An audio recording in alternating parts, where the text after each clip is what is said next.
근데 요 얘기를 좀 해볼까요? 네. 그러니까 주사파가 아까 우리가 일관되게 얘기했던 건 지금 주체사상을 믿고 있는 사람도 뭐 그렇게 없고 네. 그다음에 북한의 어떤 북한을 추종한 사람도 있지 않은데 왜 주사파 문제를 거론하는가에서 그렇죠. 제가 볼 때는 이 얘기를 해야 될 거라 같아서 제가 얘기를 꺼내면 주체사상을 신봉하고 북한에 충성했던 사람들은 좀 사라졌어요. 90년대 초반에 민혁당, 중구지역당 사람들은 한 8년, 7년 정도 감옥 살고 다 나와서 지금은 뭐 과거 활동을 재현할 마음은 없는 것으로 해서 주사파 문제는 그것으로 일단 일단락이 된 것처럼 보였는데 뭐가 문제냐면 이 2세대 그룹, 그러니까 88년, 97년에 학생운동을 했던 이 그룹이 대거 사회로 진출하는데 사회적으로 보면 이 사람들이 사회에 나가면 생각을 바꿀 것으로 생각했는데 그러지 않고 어영부영해서 고위급이 돼버린 거야. 그러니까 너무나 높은 자리에 많은 사람들이 있는 거죠. 그리고 이 사람들하고 막상 카메라 들이대면 너는 지금 주사파입니까? 라고 하면 옛날에 주사파였는데 지금은 아닙니다. 이렇게 얘기하는 게 아니고 나는 한 번도 주사파였던 적이 없습니다. 이렇게 얘기해버리는 거예요.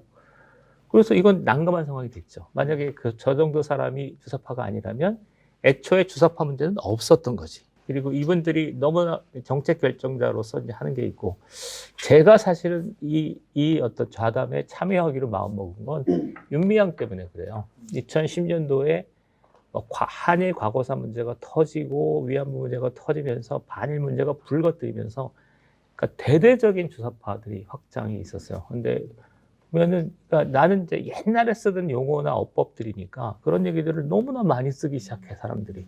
그러면서 NL만이 아니라 이게 PD도 NL화되고 시민운동하는 사람들도 저기고 주사파하고는 전혀 인연이 없을 것 같은 사람들도 주사스러운 행동을 해.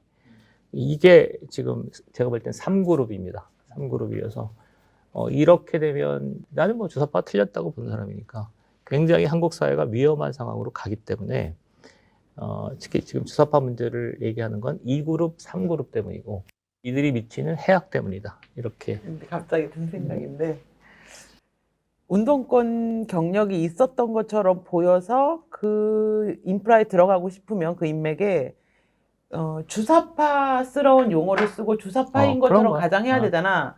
조국이 그런 거야. 죽창이란 단어를 썼어요. 절대로 피디는 죽창이란 말을 쓰지 않아. 죽창은 NL의 고유 무기야, 농민. 걔네들은 조금 깍을 그러니까 내가 보기엔 조국이 운동권이 아님에도 저렇게 사랑받고 아마 모르는 사람들은 조국이 NL인 줄 알지도 몰라. 걔가 쓰는 용어나 죽창 이런 발언을 보면 그러니까 얘는 운동도 대충 안 했어. 근데 출세는 하고 싶고 얼굴도 반반해. 그러니까 산호맹이 또 어쨌든 이름도 좀 나 있어. 그러니까 죽창 이런 NL스러운 단어를 쓰면서 NL의 한 계보인 것처럼 보여서 출세하려고 했던 게 아닐까?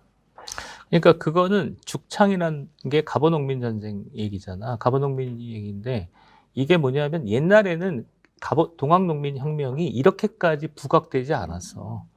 그러니까 이를테면 갑신 정변도 있고 그 다음에 위정척사파도 있고 갑오농민 전쟁도 있었는데 뭐 복잡해졌다 이렇게 연상을 하는데 지금은 역사책을 보면 뭐라고 돼 있냐면 갑오농민 전쟁, 3.1운동, 무장투쟁 막 이렇게 딱 선을 그어버려. 그게 주체사상이야. 그게 인류 역사는 인민대중의 사회적 투쟁으로 발전한다. 그래서 그 모든 이제 지배계급들의 정책은 중요하지 않고 인민대중이 심지어 만적에 난 우린 이런 것도 배웠다니까.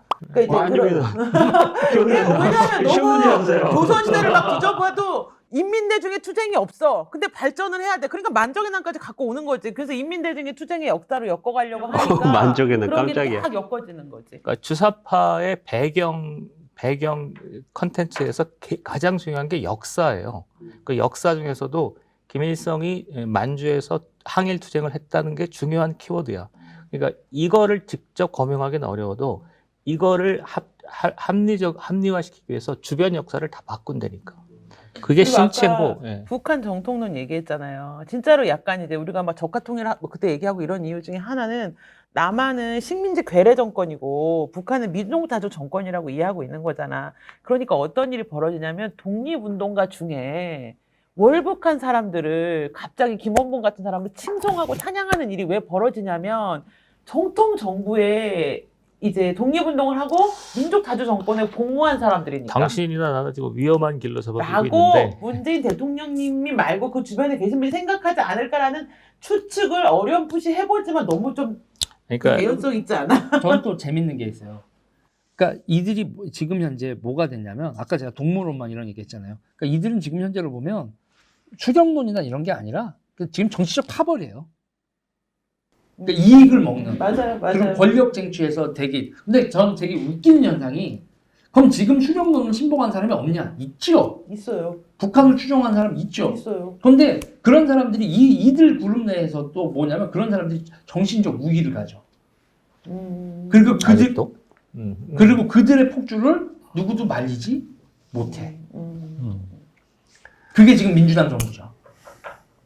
그러니까 나 아니야. 나 수령론 버린 지가 언젠데 라고 하면서도 수령론을 가지고 누가 치고 나가면 그럼 그거에 대해서 하면서 따라가. 조국이 있잖아요. 네. 조국도 비슷한데 김원웅 같은 사람들 왜 저렇게까지 저렇게 오버 액션을 할까라는 생각했는데 그런 사람들이 너무 많아졌어요. 네. 그러니까 당당하죠. 그리고, 네. 그러면서 이제 분위기를 그러니까 옛날에는 좀 조심스럽게 말하던 거를 그렇게 확 말해버리면서 사회 분위기를 그렇게 몰고 가. 그 참 문제야. 아니, 또 나는 아까 모두 궁금한 게 뭐냐면 그러면 주체 사상이 아니야. 뭐 그럴 수 있다 쳐. 수령관도 아니야. 좋아. 그러면 얘네들의 정치 철학이 뭐냐고. 이 주체 사상이라고 하는 프레임을 놓고 보면 아 그런 것에 입각해서 통치를 하는구나. 아니라고 하면 이 사람들 종교 도대체 있어요. 정치 철학이 뭐야? 이런 생각이 종교와 삶의 목표가 있다고요. 뭐 자식 미국 유학보내. 아니 근데 여기서 내가 386을 연구하려고 했던 게 꽤 됐는데 386 연구의 가장 큰 장애가 뭐냐면 책을 쓴 사람이 아예 없어. 유시민이 거의 유일하고 두 번째는 책이 아니더라도 의미 있는 어떤 대담 같은 걸 남긴 사람도 없어. 그래. 그러니까 왜 그러냐면 자기의 정치 철학이 없기 때문에 정치 철학과 관련해서 할 말이 없는 거야. 공부들을 안 해요. 좀. 근데 그 다음에 이제 대부분 다 각계약진해서 이권 챙기기에 바쁘니까 그런 거 같아요. 대부분 이제 자신의 지난 정치활동, 학생운동 활동이나 어떤 주사파 활동에 대해서 성찰하고 이것을 다시 한번 곱씹어서 정리하신 분들만 있지 지금 현실 정치권에서 민주당 정부와 궤를 같이 하는 분들 같은 경우에는 그런 저술 활동하는 사람들이 거의 없어요. 네, 그러니까 아까 말씀하신 것처럼 뭐 유시민류의 이런 뭐 책 혹은 자기가 출마하기 위해서 뭐 대피대에서 쓰는 뭐 이런 책들 위주지 좀 심도 있는 의미의 어떤 국가 비전이라든가 정치 철학이라든가 이런 걸 제시하는 분들은 그러니까 정치 거의 철학이 없죠. 없고 네. 마타도어만 횡행하잖아요. 그러니까 이제 한국 사회의 정치와 관련한 이런 글들을 보면 정말 이제 너무 부끄러운 거지. 그러니까 정치적인 국정 철학을 갖고 싸운다거나 무슨 정책 방향을 갖고 싸워야 되는데 맨 마타도어하고 말 씹기하고 무슨 인신 공격하고 이런 것만 난무하니까. 그러니까 저는요 그래요. 사상이라고 하면 삶의 길을 열어주잖아요. 사상이 내가 어떻게 살아야 되는지 기타 등등에 대해서. 근데 이 사람들 보면 그러니까 그냥 한국인의 전형적인 욕망을 가지고 있어요. 특목고, 자사고, 외국 유학, 강남 아파트, 좋은 차. 딱 그 욕망 구조로 하니까 그거를 규율하는 사상 없어요. 그런데 그 모든 자기의 욕망을 숨기고 자기가 뭐라도 숭고한 가치가 있는 양 권력 획득을 위해서 그거를 던지지 대중한테. 그러니까 위선이죠, 위선. 이들이 계속 사고를 터뜨리는 인간들, 장관 되려고 하는 인간들 그냥 딱 자사고 반대하면서 지 새끼는 왜 자사고에 외국 유학까지? 나만이 없신학교 보냈어. 근데 왜 소장님이 옛날에 그거 갖고 싸운 적 있잖아요. 인문학 가지고 싸우다가 그 인문학을 너무 사랑하시는 분들은 인문학은 삶으로부터 한 걸음 떨어져서 자신을 성찰하고 있다. 소장님 막 화냈잖아. 인문학이 왜 나왔는 줄 알아? 먹고 살려고 나온 거야. 그 얘기를 했었잖아요. 딱 그런 논쟁하고 비슷한 상황? 80년대의 민주화 운동도 결국은 먹고 살만 한데 독재가 아니라 민주주의로 하자 이런 거잖아. 그러니까 90년도에도 그러니까 먹고 사는 건 다 기업이 알아서 하는데 우리는 분배하겠다 뭐 이런 거라고. 그러니까 이 집단은 구조적으로 그러니까 한국 경제의 뿌리와 어떤 부의 생산에 관여했던 집단이 아니야. 부를 생산했던 집단은 두 개가 있잖아. 과학기술 전문가들하고 두 번째 기업이 있는데 이 사람들하고 대화하고 토론해서 그렇게 길을 개척할 수도 있었어. 내가 볼 때 촛불 시위 끝난 다음에 그렇게 갈 수도 있었는데 얘네들이 그 집단과 대결하고 충돌하면서 권력을 이어가겠다라고 하면서 비극이 발생한 거죠. 세금 왕창 걷어서 지들이 왕창 먹겠다 이것밖에 없어.